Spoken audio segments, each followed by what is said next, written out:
Well, thank you for coming. Welcome to the Octagon for the launch of not only the Life and Worktown Festival 2015, but the launch of the Life and Worktown Anthology. I'm actually head of Bolton's Library and Museum Services, for those of you that don't know me, and obviously in that role I have a love of the written word, and I'm conscious that there is a great oral tradition of storytelling in all literatures, and that we as humans like nothing more than to listen to a good story.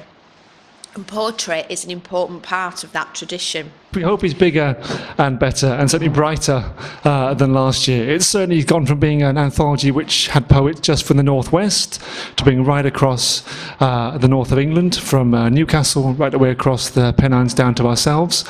It's a number of poets submitted has gone up, the number of poets featured has gone up, and we hope to include a greater breadth of people and give everybody more space on the page, which I think is well worth doing. Woohoo! Oh, someone's been here before. There's vernacular dialect poetry, being a local lass, that's quite a favourite with me. Romantic poetry, historical and contemporary poetry. Poetry is a very broad church, and it's well represented in this collection with a strong local flavour. It is an impressive and stimulating volume which I hope has a wide readership, and I've just been discussing with my colleagues how we can get it into all our libraries. I'm particularly taken with the title of the festival, Live from Worktown. This is more than a nod to Bolton's heritage.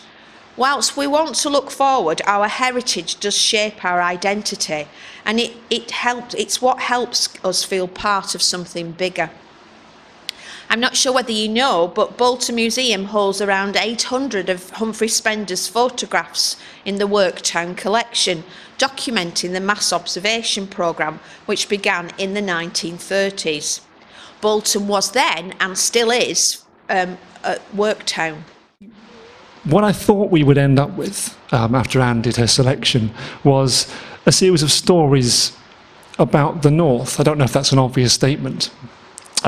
Talking about northern history, northern day-to-day activities, etc. What we ended up with was stories by people, poems by people from the north, not necessarily set in the north. So what we ended up with was a collection of northern voices, and therefore a sort of closer to the heart of the north, which is the northern people, not its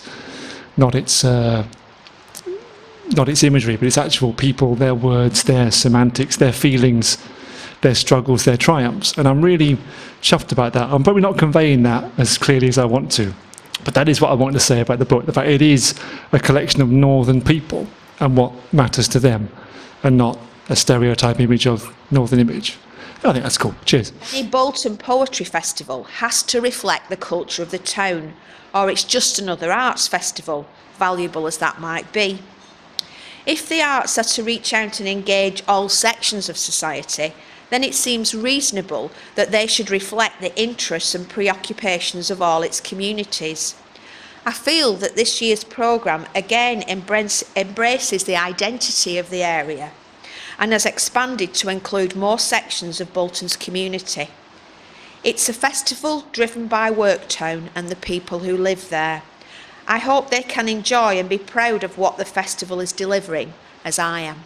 Thank you very much. Following on from what Scott said, I think the things that I was looking out for were poets with a really good, strong sense of voice. And I really appreciated the fact that the kind of northern flavour comes through, I think, in the way that people have written, not necessarily in subject matter, but definitely in terms of a spirit of honesty, the black humour that you'll read in some of these poems, and sort of a true sense of kind of gutsiness and an enjoyment of the poetic form. There's nothing flimsy about this anthology. I think it's robust and interesting and would, go down well with a good pint of beer, I think, or something like that. It was a really hard task choosing the work to go in here, and I had lots of poems on my kind of maybe list. So if you are sitting in the room and you're one of the contributors, do give yourselves a pat on the the back, because it was a very, very hard job choosing the final ones. And I do hope you enjoy reading it and spread the word around to your friends. I teach creative writing here at the University of Bolton. I'm one of members of the staff there who's a poet. There's another poet on the staff as well, Evan Jones, and we thoroughly applaud the festival, the fact that it's back here after loads of hard work, and the programme just looks fantastic. So I hope many of you can go to the events and support this wonderful achievement. So congratulations, especially a big thank you to the team of the festival and to Scott in particular. Thank you. I named you after a Pankhurst and a poet, a Plath and a painter. Black hair and blood clots, you were almost a tipsy, but minus the Tim. 12 days late, you made your entrance from the woods. It would be my swain who was there to commend you by being the first to meet you. Purple teardrop across your temple, fingernails false in length, hat too small for your head. The smell of my womb I mistook for jasmine. My veins were dripping with poppy. Yes, you had an instrumental delivery, but no music rose to a crescendo. Just a nuchal chord and forceps that complicated the ancient art of me getting you out. Thank you. I walk under the bright evening with a dim vision. My eyes see everything around me as a partial blackout. I never bother of any of those flashing cars or whether the signal is red or green. I see only the pre-written routes to my home in my brain. My legs, without any nerves, rushes towards a chair in my home, but that chair is still miles away for my legs and double miles longer for my eyes. My half-breakfast during my lunch break is the only fuel inside. Like an icy air piercing a hot desert, sound itches my food tank. Currently, my head is the heaviest weight in the whole of the universe. Scientists would disagree, but ask them to walk home doing my one-day work. For other eyes, I'm a snail moving at the speed of a dying snake towards its hiding hole. Somehow I reach my home door. My spine badly needs a flat bed. Yet my hand pick a painting brush, continue to pigment lips with a portrait of no one I ever saw. I'm a factory machine by the day, brush by the evening, and sick patient by the night. Thank you. The foundations of the house were brushed iron and wood, hatchets that we had brought and slung, and then dutifully buried, forced into the ground, pushed against till the bones in our palms were whittled weak, and then stamped down by one of us, while the other stomped hard, must-covered soil off the shovel. The practice had made the walls stand strong and stay up. The soil was thick as clay with hatchets, packed into space, lumped in, crammed like a pattern till there was no white left showing underground. And we had made the minefield of their edges, barely blunted, hardly missing their factory shine, flat as a flag. Thank you. When you are 11, well, perhaps 12, well, it might have been 13, one can never recall with exactness. For some reason, I was reading Dickens at 4.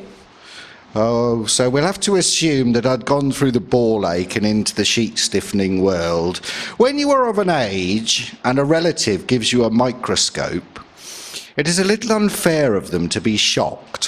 When combining the pleasures, you invite them to see the miracle of a fresh slide enhanced with a squeezed drop of ink from an aptly named felt pen. I vaguely recall that gentlemen naturalists, upon seeing sperm for the first time, used it as further proof of moral degeneracy that the gamekeepers and footmen from whom they extracted were themselves extracted from serpents, or had a diet with excess of eel. And I taste this somewhat, when overcome with my normalcy and with the equipment to prove it. My mother is not impressed. though my aunt shows interest. Thank you. 5 a.m, 5 men. 5 guns set to shoot over seeded fields, frosted white. 5 hours, 5 men. 5 guns set to shoot from a hide, camouflaged, stiff with cold. Cooling soup in flasks. Blackbird, robin, song thrush sing, but the pigeons haven't turned up. 5 p.m. 5 men, stiff with cold. 5 guns, uncocked. 2 crows and a magpie dead. A passing fox has peed on the hide, but the bloody pigeons didn't turn up. 5 a.m, 5 men. 5 guns, set to shoot. Same again next week. She thinks the bloody pigeons have got more sense. Thank you. So we've got music, we've got spoken word, we've got stories, and it's all here in Bolton, and it's all part of Worktown. Thank you very much for coming, and thank you for supporting everything. Good night.